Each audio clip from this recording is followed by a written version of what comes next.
نحتفل ببرلمان جديد، نحتفل بذكرى بداية كسر حاجز الخوف لهذا الشعب. أنا أرى أنه من الأمور الرمزية التي ينبغي أن تحدث أن يحضر مجموعة كبيرة من أهالي الشهداء للجلسة الأولى لبرلمان ما بعد الثورة، تكريما لهم وتذكيرا لكل الجالسين تحت قبة البرلمان بأنهم لولا هؤلاء أو لولا أبناء هؤلاء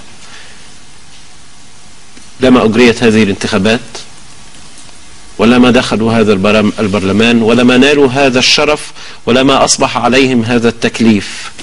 لابد من وجود مجموعة من أسر الشهداء الثورة، ولا بد من وجود مجموعة من رموز هذه الثورة ومجموعة من المصابين بهؤلاء يكون للجلسة الأولى للبرلمان معنا.